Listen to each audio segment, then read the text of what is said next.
Shalom Abraham, et bien cher, Bezrat Hashem, on recommence, on reprend Bereshit, la Genèse, on commence par le commencement, on ouvre une nouvelle page, Bezrat Hashem, on essaye de rattraper ce qu'on n'a pas fait l'année dernière et on reprend de plus belle, Bezrat Hashem.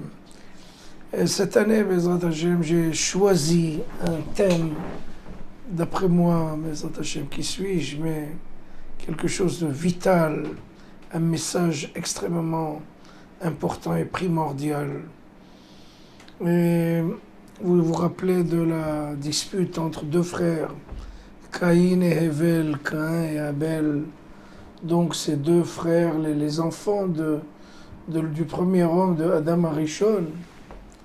Et une dispute normalement qui se termine très mal. Il y a Caïn qui va tuer Abel, et malheureusement une dispute des différends qui ont fini, qui ont tourné au vinaigre et tourné au sang.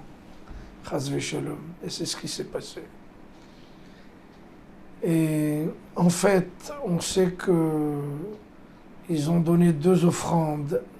Caïn a offert des produits agricoles, mais pas les produits, le premium, les produits, les meilleurs produits qu'il avait. Il a donné un peu quelque chose qui était en fait jetable, et il a donné ça comme offrande à Kadosh Baruch Hu. C'est pas très honorable, mais bon, ça a été fait. En revanche, Hevel a donné les meilleures bêtes qu'il avait, mes Bechorot, c'était les favoris, les meilleures bêtes qui existaient. Il les a offerts à Kadosh Baruch Hu. Donc automatiquement, Kadosh Baruch Hu est en colère vis-à-vis de Caïn, et il est content, il est satisfait de l'offrande de Hevel. Et là, comme je vous ai déjà dit, ça a très mal tourné, et Caïn tue Hevel. Le Ari HaKadosh pose une question extrêmement forte. Il dit, ok, Caïn, il s'est mal comporté, bon, on comprend, c'est un méchant, un mécréant, il a tué.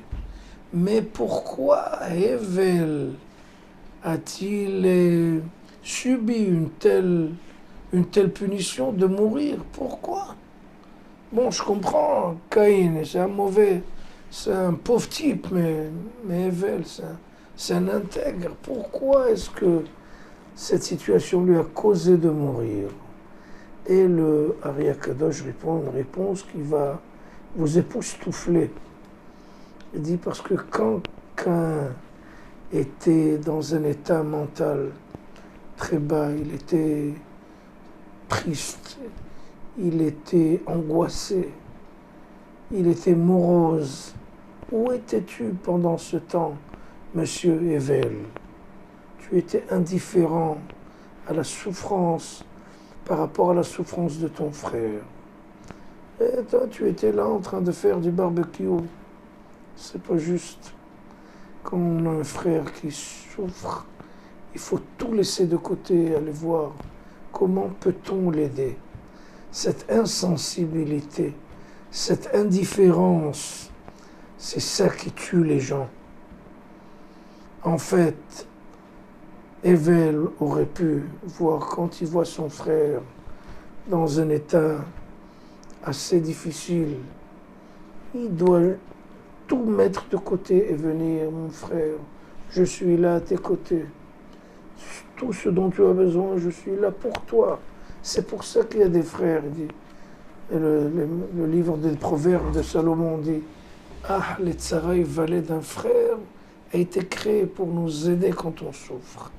Et toi, Hevel, où étais-tu? L'indifférence tue. Donc le Ari HaKadosh répond, pourquoi a-t-il mérité Hevel, qui est un intègre, qu'il soit tué, chas v'shalom, parce que justement, il n'était pas suffisamment sensible à la souffrance de son frère. Donc, faisons attention quand on voit quelqu'un à côté de nous, dans notre milieu qui est chas v'sholom dans un état un peu difficile, il faut accourir et il faut justement tout faire pour essayer de relever du parterre, de là où il est tombé. C'est de lui remonter le moral. C'est parfois quelque chose de vital. Shabbat shalom, au revoir.